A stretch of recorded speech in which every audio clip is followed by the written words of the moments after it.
So you're not overwhelmed because your business is big. You're overwhelmed because your systems are small. Many leaders normalize overwhelm.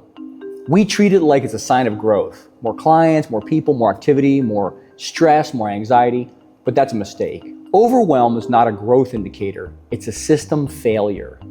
I went through a stretch where every day I felt reactive, every day I felt overwhelmed. Constant messages, constant emails, constant decisions, constant interruptions. It felt like the business was running me. But that was not the real problem. The real problem was repetition without structure. The same questions kept coming up. The same issues kept resurfacing. I kept having to deal with the same thing over and over again with the same people. Same decisions kept requiring my input. It was like a hub and a spoke. That's not complexity, that's lack of systems. If something happens more than once, it shouldn't require fresh thinking every time. Or you should have defined a way of handling it. That's what systems do. They eliminate repeated decision making. They create consistency. They reduce mental load. Without systems, every new demand stacks on top of the last one, and it creates overwhelm. It's not volume, unresolved repetition.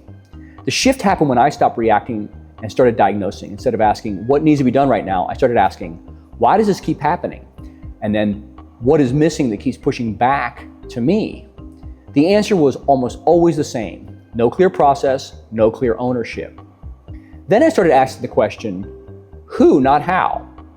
Set a clear standard, and when that is in place, everything defaults, everything runs. And when you designate who should handle it, not how to handle it, that fixes everything.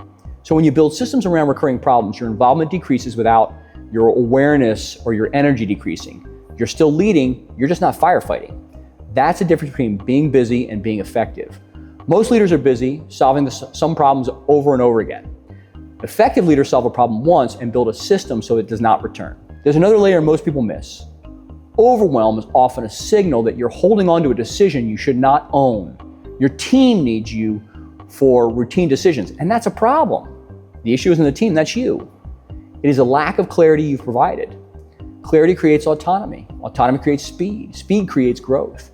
A business that depends on you for everything will always feel heavy and it will always be slow. You will be the bottleneck. A business built on systems with people trained and trusted to execute those systems, it creates space. Space to think, space to lead, space to grow, space to plan, space to vision. That's what most leaders are actually after, not just more revenue. They're after control of their time and clarity in their role. Freedom to operate at a higher level. That only happens when the business stops depending on you for every decision. So if you're overwhelmed, don't ask how to work harder or even how to manage your time better. Ask what needs to be built so this no longer comes back to you. Because until you replace repetition with systems, overwhelm will always be a problem, no matter how big or small your business becomes.